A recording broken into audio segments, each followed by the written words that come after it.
Mayor Matt Mahan, welcome to an honorable profession.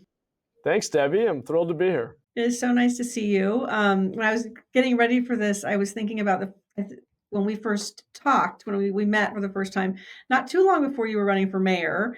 And I remember talking about some of the big challenges facing your city or on the city council and the need for really bold and decisive action that was kind of common sense and affordable and most importantly effective.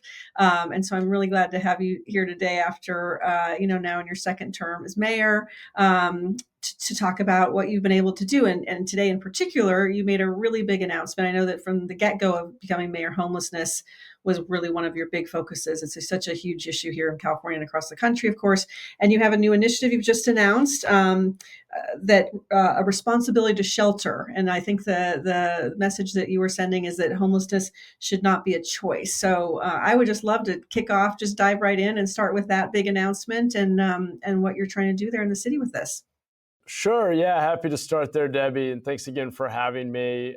As we all know, in California, unsheltered homelessness is a huge crisis. And since becoming mayor 2 years ago, I have led the city, encouraged our city to move in a more pragmatic direction. We are more than doubling our interim housing and shelter capacity. This year alone, we will be adding over 1,000 new beds. And I say beds, but they're not congregate shelters. These are almost entirely individual rooms with a door that locks, often with an in-suite private bathroom, even kitchenettes in some cases. So we're converting older, dilapidated motels and turning them into interim housing. We're using prefabricated modular units to build what we call our quick build communities, typically of anywhere from 75 to 200 units on one parcel of public land.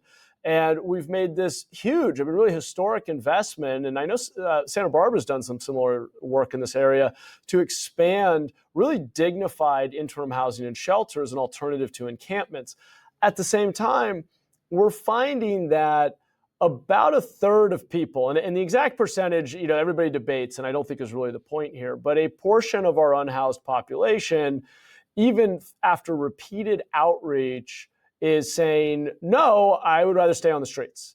And we've done a lot of research and worked very hard over the years to reduce barriers to accepting housing and shelter. So we are low barrier. We let you bring your partner, pets, belongings. We don't even require sobriety. We take people as they are and help them get on the path to something better. We have on-site case management, a lot of amenities. We don't kick people out. It's a really low barrier, meet people where they are kind of environment.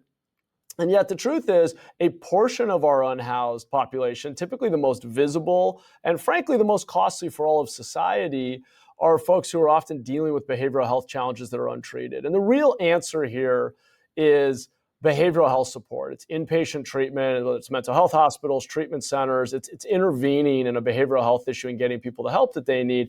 But at some point, the city can only invest and do so much. We run out of tools. And if somebody's repeatedly refusing the housing that we're building, we need to get them over to the county and hold the county responsible for supporting this person. The answer can't be, we're going to let you choose to live in a tent down by the railroad tracks where we have 200 people a year die of drug overdose in our city alone, thousands statewide. So that's the philosophy behind it. And that we shared today our plan for increasing that accountability for coming indoors when we're offering safe, dignified shelter or housing options.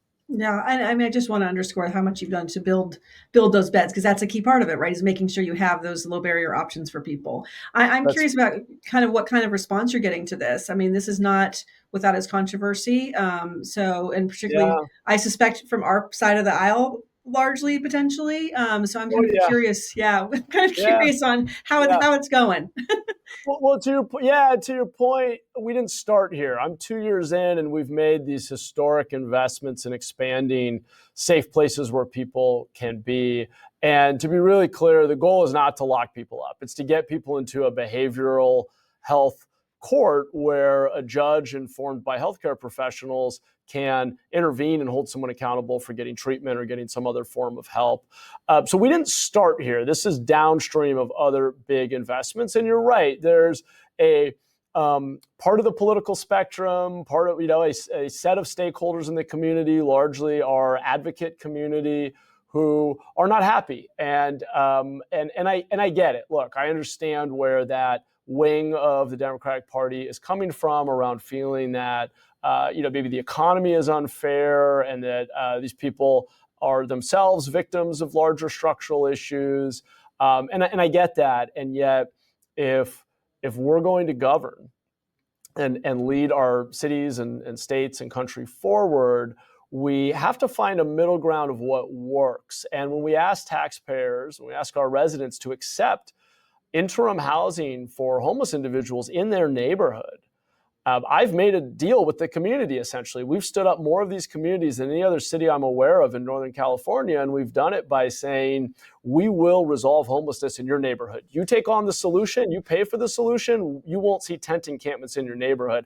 I have to make good on that promise. There's a trade, an implicit trade there, a social compact, if you will, that we're making with the larger community. And I think we're carving out a middle path. There are other cities near us that have come out and, since grants passed, said we're just going to ban camping. We'll just de facto make it illegal to be encamped outside, whether or not we're offering shelter or housing. I'm trying to chart a middle course that says you can't just voluntarily choose to camp wherever you like and continue in a pattern or a cycle of addiction and whatever else may be going on. On the other hand, we're not going to criminalize the very status of being homeless. That doesn't solve the problem for anyone. So we're trying to find a pragmatic middle ground.